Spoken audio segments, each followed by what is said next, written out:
आमादा था, पहले भी वो फ्रॉड पर आमादा था, पहले भी रॉ बैक्ड मीडिया ऑपरेट हो रहा था। और अब जब 2 दिन से पाबंदी लगाई इंडियन मीडिया के ऊपर, तो उसके बाद तो नरेंद्र मोदी साहब खुद ही जिस तरीके में, जिस मर्जी हालत से में, बंकर से भी बाहर आके बताना उनको खुद ही पड़ेगा। बहरहाल कहा जा रहा है कि अमेरिका की सालसी में होने वाली तवील रात की बातचीत के बाद डोनाल्ड ट्रंप साहब कहते हैं, मुझे ये ऐलान करते हुए खुशी हो रही है कि भारत और पाकिस्तान ने मुकम्मल तौर पर फौरी जंगबंदी पर इत्तफाक कर लिया है।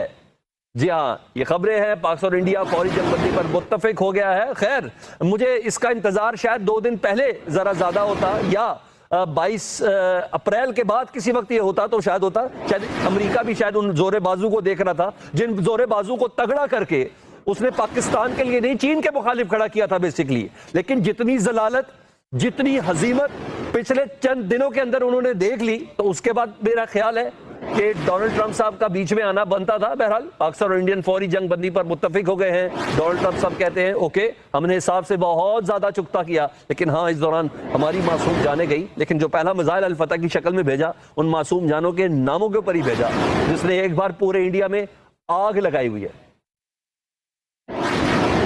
जी हाँ, पाकिस्तान और इंडिया फौरी जंगबंदी पर मुत्तफिक है। अमरीकी सदर की जानिब से ये ऐलान इससे कबल 3 से 4 बार ऐसा हो चुका। डोनाल्ड ट्रंप कहते हैं, हम दोनों ममालिक के सदूर को जानते हैं, दोनों ममालिक का कई सदियों पुराना कॉन्फ्लिक्ट है, हम चाहते हैं कि ये अपने तमाम मामला को एक्सकलेट होने से खुद बचाएं। इससे कबल अमेरिकी vice president non serious behave में कह चुके थे कि साइड वैंस का ये कहना था कि नन ऑफ आवर बिजनेस। लेकिन शायद अमेरिका को अब ये समझ आ गई, पाकिस्तान और इंडिया फौरी जंगबंदी पर मुत्तफिक हुए हैं। अमेरिकी सदर डोनाल्ड ट्रंप की तरफ से यह ऐलान किया गया है, पाकिस्तान और इंडिया फौरी जंगबंदी पर मुत्तफिक हो गए हैं। दोनों ममालिक के हवाले से उनका यह कहना था कि मेरी तवील गुफ्तगू हुई, अक्ल और दानिशमंदी का मुजाहरा करने पर मुबारकबाद पेश करता हूं।